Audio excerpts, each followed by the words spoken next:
Hello guys and welcome back to my YouTube channel. For those of you who don't already know me, my name is Yasmin and I'm 17 years old. So a lot of you guys have been messaging me lately and letting me know that you are considering Mcgill as one of your options for university and you would like to know more about it. So I decided to put together this video and talk about 9 things you should know before joining Mcgill University. Okay, number 1. It's diverse. I know this is the most obvious one, but if you guys already watched my recent video about things to know before moving to Montreal, something that I mentioned is that Montreal is the student capital of North America. So there are literally people from all around the world that come here for university. And since Mcgill is one of the top rated universities in the world, there are literally students from everywhere, from more than 140 countries that attend Mcgill University. So for that reason, it is very diverse and multicultural. It's something that I love and value a lot because you really get to know and learn more about other people's cultures and other people's traditions and their backgrounds. And it's nice how even though everyone comes from a different background, everyone's here for the same reason, the same place, like working for the same thing, and it's just, I don't know, I just think that's really cool.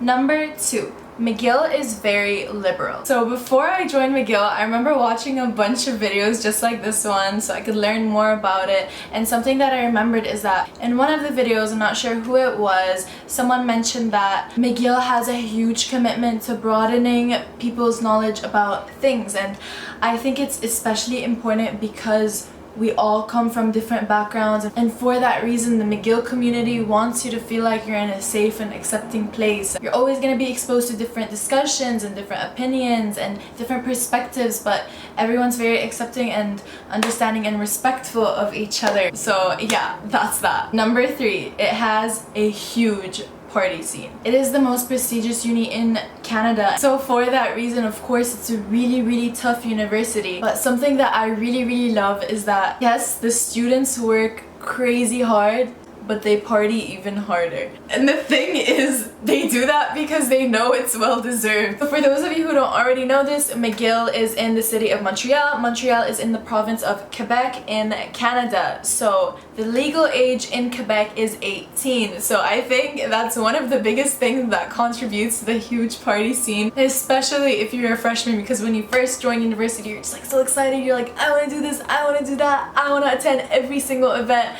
And speaking of events, there's literally an event every single night. Thing is, you're gonna get so good with time management that you're gonna be able to stay out all night partying and still have an 8 a.m. the next day. But I'm not speaking from everyone, I'm just speaking from personal experience. Number 4, this is kind of already a given, but you need really good grades to get in. And the reason that I thought I should mention this is because something that I noticed when I was applying is that every single university I applied to at least asked me for something other than my grades, like, I don't know, an essay or like a small paragraph or an interview or anything. But Mcgill literally only asked me for my grades. So it doesn't matter what extracurriculars you do, it doesn't matter if your CV is amazing, it does not matter. You need good grades, that's all you need. But that also doesn't mean that it's impossible to get into. Like, it is hard to get into, but once you're in, it's not as hard to stay. Like in other universities, it's easier to get into, but it's harder to stay. But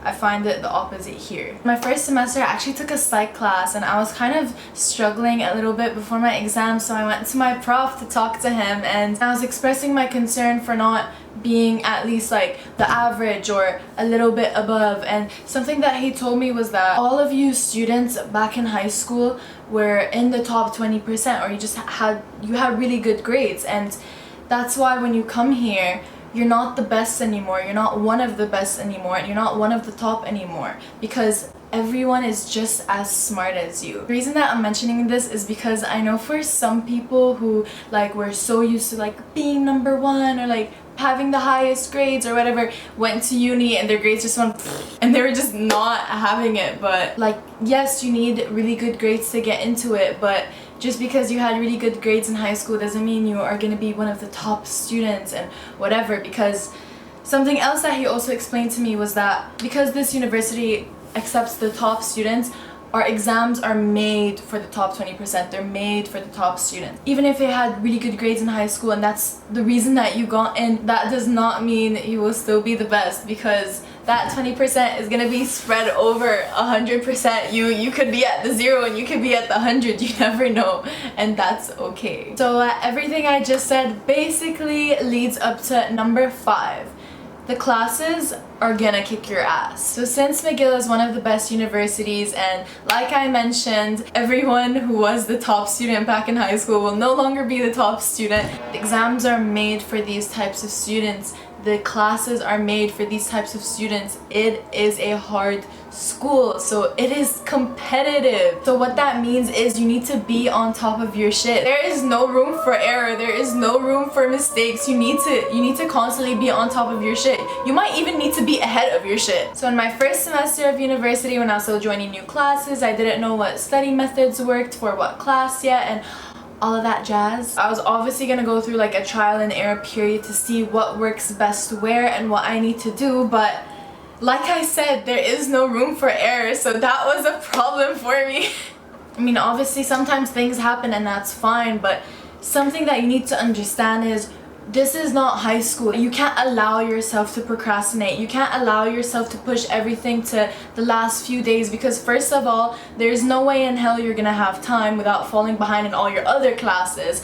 Second of all, in my opinion, I feel like there's nothing such as pulling an all-nighter in McGill, because that's not gonna work. I mean, I'm sure someone's done it before, but speaking from all the courses that I took, that would not work. You can't just procrastinate and pull an all-nighter, or you can't just postpone your shit and then try to cram it in the last few days, because you have commitments to other courses, you have other classes that you need to do, and even though you sacrifice these 1-2 days, you're actually gonna fall weeks behind all other courses. I don't know how that happens, but it happens. But I don't want what I just said to scare any of you. Like yes, it is a crazy hard school, but that doesn't mean that they want you to fail, because they don't. Something that my profs reassured me, especially in my 100 or 200 level courses where I was still getting introduced to the subject, I know what it's all about, they always reassured us, we don't want you to fail, we're here to help you. It's just important that you do your part, you do your duties. You will get help from your TAs and you will get help from your profs. The system is not designed to make you fail. Number 6, McGill has a lot of resources that can help you both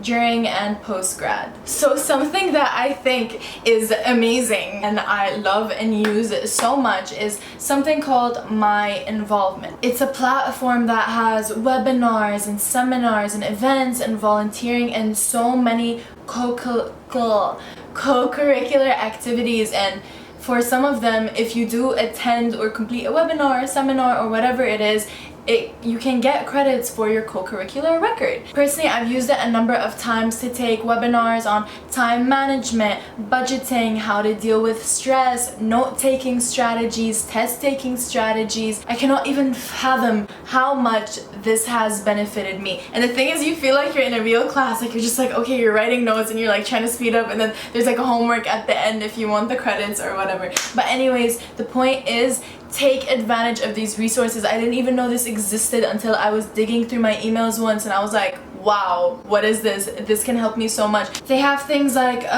pursuing goals, interview crash course, financial skills for the future, and so much more. So I'm actually going to include a link down in the description box below that just talks about more about my involvement, so you guys can learn more about it. So the second resource that I actually haven't used but I have read a bit about online is MyFuture. So what it is a job search and career tool, and what you can find online is part-time jobs, full-time jobs, internships you can do in McGill, so many more things that you can do while you're in university. And you can also find internships that are for after graduation. They have career fairs, workshops, events. It's to help you build a resume while you're in university so you don't graduate CV-less. You can sign up for interviews, you can register for events, you can look at employers' profiles, you can upload your own profile, you can upload your own CV, your transcripts, a cover letter. There is so much you can do, and this is gonna help you.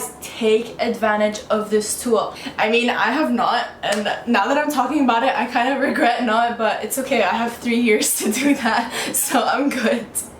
Number 7.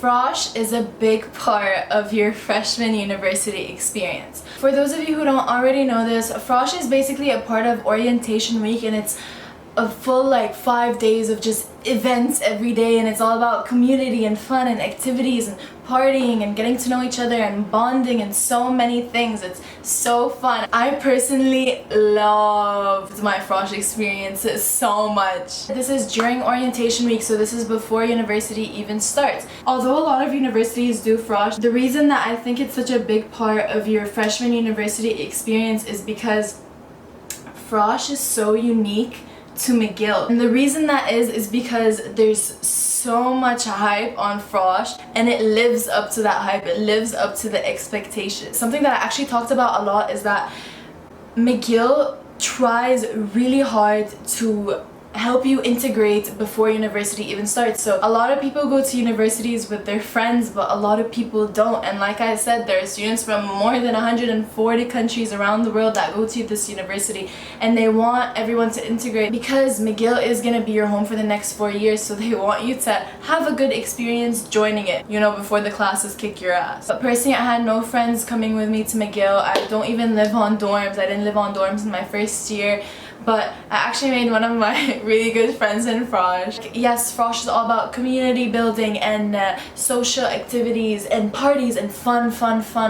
But if you're off campus, you have Off-Campus Connect, where you get to meet a bunch of people that are also off campus, and it's a whole day where you get to spend time with these people. You get to see new parts of the city. If you're new to it, you get to meet new people. If you're gonna be living in res, I'm not sure exactly what it's called, but there is also an event for like res students where, like, let's say everyone is in the same like building, then everyone is like one team color, and then that would happen for like every other like residence, and it would just be like a bunch of games and competitions in it. And from what I've heard, it's super fun. So they want you to be friends with the people on your building. They want you guys to work together. They want you to integrate and have fun. I remember that whole like orientation week. Everyone was like, Yasmin, are you like in a party school? Is Mcgill a party school? All I see is like party.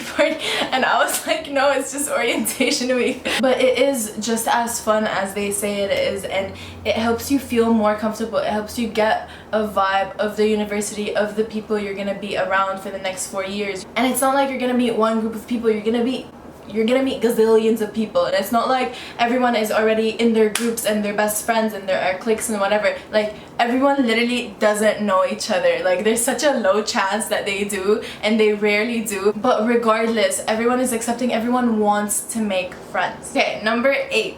Mcgill is in the heart of downtown. I know some people don't really care when it comes to location, but it's something that I find very important because I'm such a city gal. Like, I've been raised in a city my whole life. I love to be in the city. That was an advantage for me because I get to live in that city, in that busy city. And Montreal is a great student city. If you guys don't know much about it, you guys should watch one of my recent YouTube videos about it. I'll link it down in the description box below. But anyways, I feel like when you are looking at universities, it's not just the university itself, but it's an entire package. Where is its campus located? Where are you gonna have to live? Is it convenient for you? Is it convenient when you're on campus, when you're off campus? Anything. And personally, I found it very convenient for me because everything is all around campus. I don't live on campus, but it feels so near. Nothing's a hassle. Everything's around me. It's more comfortable. It's more comfortable and familiar for me. So that was something that like worked to my advantage. I don't know if that's something that's important to you guys, but I think that you should look into location when you're looking at universities. So speaking of campus, in my opinion, the campus is gorgeous. I mean, there is always construction on campus and there is always something being fixed, but regardless, it is such a pretty campus. Like, the buildings are so like old style and they look so vintage. Like, they kind of look like they came out of a Harry Potter movie. It's really nice in my opinion. I think one of my favorite buildings on campus is the one that I don't even study in. I've been to it like twice. It's the business faculty, so the Desatel building. It's like modern and all, but personally I love everything about campus. I love its location, I love its greenery, I love its building, but I don't like its constructions, but that's fine. It's not something that gets in the way. Okay, so last but not least, number 9. It can get very lonely. And I feel like this does apply like to the city overall rather than just McGill, but the reason that I'm mentioning it specifically is because in McGill, like I said, it is so competitive, so everyone is prioritizing their grades and themselves. It's not like high school where you're like, oh, you know what, it's fine, like I'll just go out with my friend tonight and I'll do my work tomorrow morning, or I'll pull an all-nighter or whatever, and it's fine, you can do that. Because here you can't do that. You have to work 10 times as hard. Like I said, there is no room for error. You need to be on top of your shit. So sometimes it can get lonely, not just because other people are caught up in their shit, but because you're caught up in your own shit. Especially for me, because it was a 26-hour trip to get here from back home. So it is really, really far away, and obviously it is a bit more difficult when you don't have like your family and it's gloomy and it's snowy and you're like in your room and you just like you're working and time passes by and you don't even notice it, and a week passed by and you haven't talked to people. Yeah, it gets lonely, but like lucky for me, I live with my sister and there are people back home that live all around me, so I feel like I'm so lucky to have that. And if you're in dorms, that's a big advantage because you're with your roommates, or you have friends in the building, or you have friends in near reses because they're all near campus, so it doesn't suck, but it can get lonely. So like I said, one of my recent videos was about things you should know before moving to Montreal, and I did mention that seasonal depression is a thing. When it gets cold and gloomy and you feel more lonely, it kind of takes a toll on you. So I don't know, I know this applies to literally everywhere because all my friends that are all around the world say the same thing, but I guess that's just one of the difficulties that comes with going to uni. But it's not something that you can't get over. It does get lonely, but it's not something that's impossible to fix or impossible to get over. There is always room to better yourself. There's always room to better your situation. That's something that I firmly believe in. So guys, that's the end of this video. I hope that you guys found it helpful and that it helped you get more of an idea of what McGill is all about. Anyways guys, don't forget to subscribe, like, comment, and share this video if you enjoyed it. And as always, let me know in my comments or let me know in my DMs if there's anything that you guys ever want me to talk about, and I am more than happy to do it. I'll see you guys next week.